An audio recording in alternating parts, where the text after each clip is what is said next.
My self Reena Gupta, silver director in Vestige. एक छोटी सी story मैं भी सुना देती हूँ। पहले सुनाई थी मैंने फोकस के ऊपर। फोकस के ऊपर मैं छोटी सी कुछ लाइन सुनाना चाहूंगी। पहले भी सुना चुकी हूँ, लेकिन फिर भी सुनाऊंगी, ठीक है? सुनेंगे? सुनेंगे आप लोग? Yes mom, okay yes. जी। यस। वैसे पहले सुना चुकी हूँ।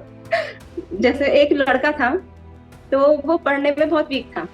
वो पढ़ना ही नहीं चाहता था। तो उसके पेरेंट्स बहुत परेशान और बहुत दुखी रहते थे। ये फोकस के ऊपर बता रही हूँ मैं, ठीक है? तो उसके पेरेंट्स बहुत दुखी होते थे कि ये इसके साथ कितना ही झक मार लो, इससे कितना ही कह लो पढ़ ले, लेकिन ये पढ़ता ही नहीं है। तो एक बार उन्हें किसी ने कहा कि पास में एक साधु रहते हैं, उनका आश्रम है, तुम वहां चले जाओ, एक बार उनसे पूछो, वो बताएंगे। तो वो पेरेंट्स बहुत परेशान थे, क्योंकि बच्चा नहीं पढ़ेगा तो ऑब्वियस सी बात है, माता जी को ज्यादा परेशानी होती है। लेकिन वो पेरेंट्स गए वहां पे साधु के पास, और उनसे बोले कि महाराज जी, ये बच्चा ना बिल्कुल पढ़ता नहीं है, इसका फोकस ही नहीं है। पता नहीं, इसको पढ़ने को बोलो तो ये गेम में लग जाता है, ये मतलब पढ़ना ही नहीं चाहता, क्या करे, बहुत परेशान है। तो उनके आश्रम के पास एक महल था। तो उन्होंने गुरुजी ने कहा कि ठीक है, मैं देखता हूँ ये क्या करता है, आप इसे छोड़ दो। तो पेरेंट्स बैठे रहे। गुरुजी ने एक चम्मच निकाला, उसमें एक नींबू रखा, और उसको बोला कि जाओ महल के चक्कर काट के आओ, और मुझे बताना कि महल कैसा है, लेकिन नींबू गिरना नहीं चाहिए। तो वो लड़के ने चम्मच पे नींबू रखा, और वो धीरे धीरे धीरे धीरे महल की तरफ चल दिया। लेकिन पूरा ध्यान क्या था? नींबू के ऊपर, कि नींबू गिरना नहीं चाहिए। तो उसका पूरा फोकस नींबू में था।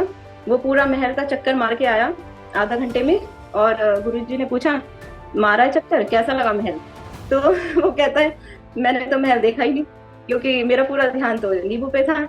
तो उन्होंने कहा अच्छा ठीक है। अच्छा, फिर उन्होंने 10 मिनट उसे बिठाए रखा। फिर दोबारा कहा, ये लो चम्मच और ये नींबू, और आपकी बार पूरा महल देख के आना। तो उसको ये नहीं कहा कि तू नींबू देखना। तो उसका ध्यान इस बार मतलब वो गया, और उसका, क्योंकि उसके माइंड में ये डाला नहीं गया था कि तू नींबू देखना, तो वो भूल गया। और वो पूरे महल का चक्कर काट के आधा घंटे बाद वापस आता है। तब महाराज जी कहते हैं, क्या हुआ, देखा है महल, कैसा लगा? तो उसने कहा कि महल तो बहुत सुंदर था, उसमें तो छोटे छोटे अपने पॉन्ड्स बने हुए थे, वहां पर बहुत ही अच्छे अच्छे नक्काशी हो रही थी, इतने बड़े बड़े कमरे थे, बहुत सुंदर था महल। फिर 5 मिनट बाद गुरुजी ने कहा, अच्छा ठीक है, अच्छा लगा तुम्हें? उसने कहा हाँ, बहुत अच्छा लगा। तो उन्होंने कहा, अच्छा बताओ नींबू कहाँ है? अब नींबू तो था ही नहीं, क्योंकि उसका पूरा ध्यान तो महल देखने में था, फोकस पूरा महल पे था, और नींबू कहीं गिर चुका था।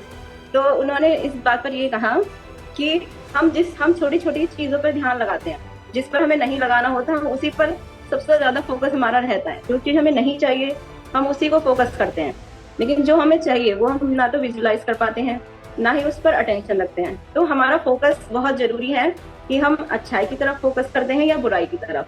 तो इस मॉरल ऑफ द स्टोरी यही था कि उसका पूरा फोकस नींबू पर था, लेकिन जब हमने उसके माइंड में नहीं डाला, तो उसने पूरा अपनी लाइफ एंजॉय करी। तो यही चीज हमारी सबकी लाइफ में है, यह प्रॉब्लम सबके साथ होती है, लेकिन हम उससे किस तरह से ट्रीट करते हैं, हम कैसे उससे बाहर निकलते हैं, ये हमारे ऊपर डिपेंड करता है।